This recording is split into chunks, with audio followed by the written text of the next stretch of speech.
Hello friends, आप सभी कैसे हैं। मैं उम्मीद करता हूं कि आप बढ़िया होंगे। मैं अशोक आपका अपने यूट्यूब चैनल उषा मैथ्स पे स्वागत करते हैं। हम लोगों ने काफ़ी कुछ कंटेंट यहाँ पे पढ़ा हुआ है और बहुत सारे बच्चे रेगुलर पढ़ाई कर रहे हैं। अगर क्लास नहीं होती है तो उनके मैसेज आते हैं या कॉल्स आते हैं, सर क्लास नहीं होगी क्या। तो उन सभी बच्चों के लिए पूरा प्रयास कर रहे हैं कि रेगुलर क्लासें मिलेंगी। और मैं आप सभी को अपने एक दोस्त के तौर पे एक सजेशन मांगना चाहता हूँ कि जो भी लोग वीडियो देखते हैं, क्या अगर आपको लगता है कि हाँ कहीं पर अभी आपको इम्प्रूवमेंट की ज़रूरत है तो ज़रूर कमेंट बॉक्स में लिखेंगे। संसाधनों के अभाव में फिर भी जैसे संसाधन है उसके हिसाब से कोशिश की जा रही कि बढ़िया चीज़ें मेंटेन होके चले। फिर भी अगर कहीं पे वीडियो में वॉइस में या पिक्चर क्वालिटी में कोई भी समस्या आती तो कमेंट बॉक्स में ज़रूर लिखेंगे। कोशिश की जाएगी इम्प्रूव करने की। धीरे धीरे चीज़ें बेहतर होंगी। अभी शुरुआती दौर है, हम लोग बेहतरीन तरीके से कंटेंट पे फोकस कर रहे हैं, फिर प्रैक्टिस सेट करेंगे, फिर क्वेश्चंस करेंगे और बहुत सारी चीज़ें। मैं यहाँ पे आपको बार बार बता दिया हूँ कि ये चैनल उन सभी बच्चों के लिए जो यहाँ पे फर्स्ट टाइम तैयारी करने के लिए आए हैं या फिर यूपी टेट या सुपर टेट के एग्जाम की कर रहे हैं या यूपी का कोई भी वनडे एग्जाम की तैयारी कर रहे हैं। एसएससी के बच्चों के लिए बेसिक कोर्स के लिए ठीक है चैनल। बाकी आप किसी अच्छे टीचर को फॉलो करेंगे जो एसएससी बैकग्राउंड की मैथ्स को कवर करते हैं। आइए हम लोग यहाँ पे एक नया टॉपिक है, नंबर सिस्टम में बहुत सारी चीज़ें बची हुई है, नई नई चीज़ें मिलती जाती हैं तो हम लोग इसको इम्प्रूव करते जाते हैं, अपडेट करते जाते हैं। आप तक सभी जानकारियां, सभी टाइप्स के क्वेश्चन पहुंचाना मेरा काम है। तो एक यहाँ पे अभी एनटीपीसी के एग्जाम चल रहा है तो नंबर सिस्टम में रिलेटेड बहुत सारे नए क्वेश्चंस आ रहे हैं। जैसे एक तो हम लोगों ने सीखा हुआ है डेसिमल को बाइनरी में बदलना। दूसरा कन्वर्जन हम लोगों ने सीखा है बाइनरी से डेसिमल। लेकिन अगर अगर हम किसी संख्या को लिखने की बात करें तो जैसा कि हम लोगों ने नंबर सिस्टम में पढ़ा हुआ है, किसी भी संख्या को लिखने के कितने तरीके हैं, चार। चार में कौन कौन सा आता है, पहला डेसिमल, दूसरा बाइनरी, तीसरा फिर हेक्साडेसिमल, चौथा ऑक्टाडेसिमल सिस्टम। ये ऑक्टल नंबर्स कहते हैं। तो आइए हम लोग यहाँ पे देखते हैं कि डेसिमल को हम लोग कैसे बाइनरी में चेंज करते हैं, कैसे हेक्साडेसिमल में चेंज करते हैं, कैसे ऑक्टल में चेंज करते हैं। अगर हम आपसे बात करें दोस्तों, किसी संख्या को लिखने के लिए कितने तरीकों का इस्तेमाल होता है, बहुत ही बेसिक से क्लास है। किसी संख्या को लिखने के लिए कितने तरीकों का प्रयोग होता है, कितने प्रकार से लिखा जाता है, कितने प्रकार से लिखा जाता है। अगर हम ये बात करें कितने प्रकार से लिखा जाता है तो सबसे पहला क्या होता है, उसे हम लोग क्या कहते हैं, डेसिमल सिस्टम। सबसे पहला कौन सा सिस्टम होता है, डेसिमल सिस्टम। दूसरा सिस्टम को हम लोग क्या कहते हैं, दूसरा सिस्टम होता है बाइनरी सिस्टम। अगर हम तीसरे की बात करें तो तीसरा हमारा सिस्टम होता है हेक्साडेसिमल सिस्टम। Hexadecimal system. अगर हम आपसे चौथे की बात करें तो चौथा हमारा होता है ऑक्टाडेसिमल सिस्टम या ऑक्टल नंबर्स। ऑक्टाडेसिमल सिस्टम या फिर इन्हें हम लोग क्या कह देते हैं, ऑक्टल नंबर्स। आइए यहाँ पे हम लोग ये भी जान लेते हैं कि इन सब बेसिक में, जैसे डेसिमल सिस्टम में डिजिट्स कितने होंगे, बाइनरी सिस्टम में डिजिट्स कितने होंगे। तो जैसे कि हम सब लोगों ने क्लास में भी देखा हुआ है, जिन बच्चे नहीं पढ़े हैं तो नंबर सिस्टम में प्लेलिस्ट में जाएंगे, सारा कंटेंट वहाँ पे अपलोडेड है आप सभी के लिए। अगर हम डेसिमल सिस्टम की बात करेंगे तो डेसिमल सिस्टम में अगर हम डिजिट्स की बात करेंगे तो डिजिट्स हमारे कितने होते हैं, 0 से लेकर के 9 तक। टोटल डिजिट्स की बात करेंगे तो टोटल कितने होते हैं, 10। अगर हम बाइनरी सिस्टम की बात करें तो बाइनरी सिस्टम में टोटल डिजिट्स कितने होंगे, 2। कौन कौन से होते हैं, 0 और 1। अगर हम हेक्साडेसिमल सिस्टम की बात करें तो हेक्साडेसिमल सिस्टम का बेस कितना होता है, 16। इसका मतलब हेक्साडेसिमल सिस्टम में कितने नंबर्स होते हैं, 16 नंबर्स होते हैं, 0 टू 15। 0 टू 15। अगर हम आपसे यहाँ से बात करें 0 टू 9 तो जैसे आते हैं वैसे लिखते हैं। अगर 10, 11, 12, 13, 14 या 15 आता है, अगर कहीं पे 10 आता है उसके लिए ए यूज किया जाता है, 11 को बी लिखते हैं, 12 को सी, डी, ई और एफ। इस तरीके से यहाँ पे कन्वर्जन होता है। तो थोड़ा सा ध्यान देंगे आप सभी लोग।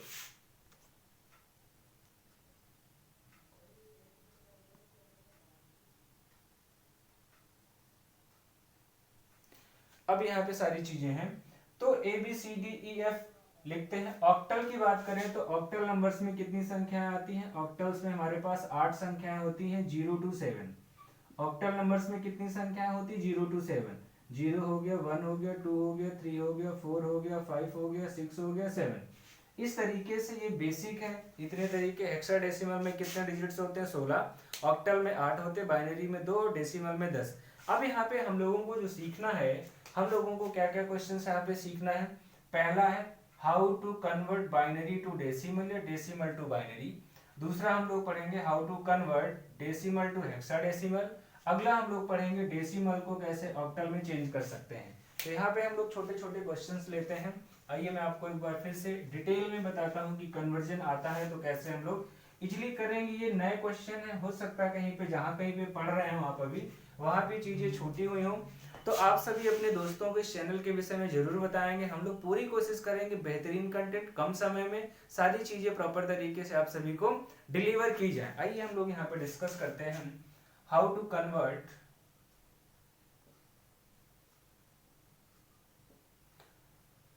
Decimal to binary. दशमलव संख्याओं को बाइनरी में कैसे चेंज किया जा सकता है। जैसे हम डेसिमल सिस्टम में कोई भी नंबर लिख लें 21 को डेसिमल सिस्टम में लिखेंगे तो बेस 10 होगा। अगर यहाँ पे आपको लिखना है तो बाइनरी का बेस कितना होता है? 2। तो ऐसे क्वेश्चन में क्या करते हैं, जैसे नंबर 21 है, 21 को 2 से हम लोग डिवाइड करते हैं और यहाँ पे हम लोग क्या लिखते हैं? शेषफल लिखते हैं। तो सबसे पहले 2 से भाग करेंगे, 2 0 जा 0, 2 1 जा 1 हो गया। उसके बाद हमारा 1 0 जा 0, तो रिमाइंडर कितना हो गया? 1। फिर 2 से भाग करेंगे, 2 पंचे 10, शेष कितना हो गया? 0। फिर 2 से भाग करेंगे, 2 दूना 4, शेष हमारा 1 हो गया। फिर 2 से भाग करेंगे, 2 1 2, शेष हमारा 0 हो गया। फिर 2 से भाग करेंगे, 2 0 जा 0, तो रिमाइंडर कितना हो गया? 1। अगर हम कहें कि इसको बाइनरी नंबर क्या होगा, तो बाइनरी नंबर में फ्रेंड्स क्या होगा? 1 0 1 0 1 0 1, और यहाँ पे बेस क्या लगाएंगे? 2। हमेशा ध्यान देंगे जब भी आप डेसिमल को बाइनरी में लिखेंगे, जो भी रिमाइंडर्स आएंगे उन रिमाइंडर्स को कहाँ से लिखेंगे? नीचे से ऊपर की तरफ लिखेंगे। तो मैं उम्मीद करता हूँ कि आप सभी ये समझ गए होंगे कि 2 से डिवाइड करेंगे, जो भी शेषफल आता जाएगा उसको हम लिखते जाएंगे। तो हमारा डेसिमल टू बाइनरी कन्वर्जन यही है। अगला हम लोगों को क्या पढ़ना है, जैसे हम लोग को अगला पढ़ना है decimal to how to convert decimal to hexadecimal.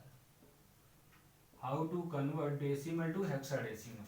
अब हेक्साडेसिमल का बेस कितना होता? 16 होता। तो जो भी नंबर यहाँ पे दिया रहेगा उसको किससे हम डिवाइड करेंगे? 16 से डिवाइड करेंगे। यहाँ पे रिमाइंडर लिखा जाएगा, तो आप अगर 16 से डिवाइड करेंगे तो एक बार जाएगा, रिमाइंडर कितना बच जाएगा? 5। फिर 16 से डिवाइड करेंगे 0, और यहाँ पे रिमाइंडर कितना बच जाएगा? 5। इसका मतलब 21 को अगर हम बात करें हेक्साडेसिमल सिस्टम में क्या लिखा जाएगा? 1 और 5। 1 और 5 बेस कितना होगा? 16। अगर यहाँ पे ध्यान देंगे रिमाइंडर 9 से बड़ा आता है इन केस, क्योंकि 16 से डिवाइड कर रहे हैं तो पॉसिबल है कि यहाँ पे शेषफल हमारा 9 की जगह पे 10 आ जाए, या 11 आ जाए, 12 आ जाए, 13 आ जाए, 14 आ जाए, या 15 आ जाए। तो अगर कहीं पे 10 आएगा तो उसके लिए A B C D E और F का प्रयोग करते हैं। एक नंबर्स लेते हैं हम लोग, जैसे मान लेते हैं लिखा है 4282। 4282 लिखा है हमारा, किसमें लिखा है? डेसिमल में। इसको हमें किसमें कन्वर्ट करना है? हेक्साडेसिमल में, जिसका बेस क्या होता है? 16 होता है। तो हम लोगों ने क्या सीखा है, जो भी नंबर दिया रहेगा 4282 दिया हुआ है, इसको हम लोग किससे डिवाइड करेंगे? 16 से। आइए हम लोग यहाँ पे 16 से डिवाइड करते हैं और इधर क्या बचाना है? हमें शेषफल चाहिए। तो 16 में 16 दूना 32, कितना हो जाएगा? 16 दूना 32 हो गया, 10 बचेगा। फिर 16 छंग 96, 16 सत्ते 112, तो 16 छंग 96 हो जाएगा। उसके बाद फिर कितना होगा? यहाँ पे 108 बचा था। जिनको भी समस्या लगती है तो अलग से भाग करके लिख लेंगे, बाकी डायरेक्ट भी भाग कर सकते हैं। थोड़ा सा कैलकुलेशन की जरूरत है, आप प्रैक्टिस करेंगे तो कितनी बार जाएगा? 16 दूना 32 हो गया, 0 और 1, फिर 16 छंग 96, तो यहाँ पे कितना बचेगा? 2, और ये ऊपर से कितना आ जाएगा? ये तो 16 छंग 96, 16 सत्ते 112, 112 लिखेंगे तो 0 और 1, तो यहाँ पे रिमाइंडर कितना आ गया? 10, और 267। अब फिर से 16 से भाग करना है, तो 16 एक नम 16 हो जाएगा, 10 बचेगा। फिर 16 छंग 96 हो जाएगा, तो रिमाइंडर कितना बच जाएगा? 11। फिर आप 16 से भाग करेंगे, 16 का नम 16, रिमाइंडर कितना हो गया 0। फिर 16 से भाग करेंगे, 16 0 जा 0, तो रिमाइंडर कितना हो गया 1। अब देखिए यहाँ पे हम लोग क्या लिखेंगे, हेक्साडेसिमल सिस्टम में लिखेंगे 4282 को, तो क्या लिखा जाएगा 10 11 और 10।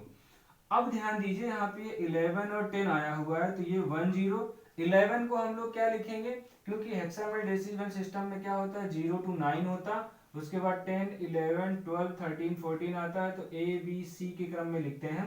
तो हमारा 11 आया हुआ, 11 को क्या लिखेंगे बी और 10 को क्या लिखेंगे ए। तो हेक्साडेसिमल सिस्टम में क्या लिखा जाएगा 4282 को 10 BA और बेस में क्या होगा 16। तो मैं उम्मीद करता हूं कि ये भी समझ गए होंगे। आइए हम लोग लास्ट कन्वर्जन देखते हैं, जैसे ऑक्टल में लिखना हो, octal decimal, how to convert decimal to octal number, या octadecimal, how to convert decimal to octadecimal system या ऑक्टल नंबर। ठीक है, अगर हम बात करें डेसिमल सिस्टम में 21 और बेस 10 ही होगा, हमें ऑक्टल में पता है बेस कितना होता है 8। ऑक्टल्स की हमारी डिजिट्स क्या होती है 0 to 7। तो हम क्या करेंगे 21 को डिवाइड करेंगे 8 से, तो कितना हो जाएगा 8 2 जा 16 हो गया। यहाँ पे हमें शेषफल लिखना है, तो रिमाइंडर कितना हो जाएगा 5। फिर हम 8 से डिवाइड करेंगे तो कितने टाइम्स जाएगा 8 0 जा 0, तो रिमाइंडर क्या हो जाएगा 2। तो हमारा ऑक्टल में अगर इसको हम लिखेंगे तो क्या होगा 25 और बेस कितना हो जाएगा 8। एक नंबर हम लोग और ले लेते हैं जल्दी से, किसी एक और नंबर को कन्वर्ट करते हैं। किस में कन्वर्ट करना है, अब जैसे मान लीजिए 175, ये डेसिमल नंबर बेस 10 का मतलब है कि डेसिमल सिस्टम में अगर कहीं पे बेस 16 लिखा है तो उसका क्या मतलब है हेक्साडेसिमल सिस्टम। ठीक है, और बेस 2 लिखा है तो बाइनरी सिस्टम, और बेस 8 लिखा है तो ऑक्टल नंबर। तो हम लोग अभी क्या सीख रहे हैं, decimal to other conversion, decimal to binary, decimal to hexadecimal, decimal to octadecimal. तो हम लोग आ चुके हैं इसको ऑक्टाडेसिमल, बेस क्या होता है हमारा 8। तो हम किससे डिवाइड करके लिखेंगे इसको, 8 से डिवाइड करेंगे। यहाँ पे हम लोग रिमाइंडर लिखेंगे, तो कितना है 175, तो कितना हो जाएगा 8 दूनी 16, एक बचेगा, 8 ही का नाम 8 हो जाएगा, 7 हमारा शेष बच जाएगा।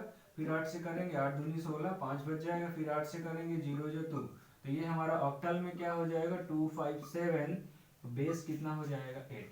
तो ऐसे ही बहुत सारे क्वेश्चन, जो भी नए नए क्वेश्चन हैं, जो भी अपडेटेड क्वेश्चन हैं, हम सभी लोग यहाँ पे पढ़ते रहेंगे। आप सभी लोगों से मेरी रिक्वेस्ट है कि पढ़ाई के साथ कोई समझौता नहीं करना है, क्योंकि कंपटीशन का दौर बहुत मुश्किल चल रहा है। आप देख रहे हैं गवर्नमेंट की पॉलिसीज ऐसी हैं, प्रॉपर वैकेंसीज नहीं आती हैं तो टाइम से पूरा नहीं हो पाती हैं।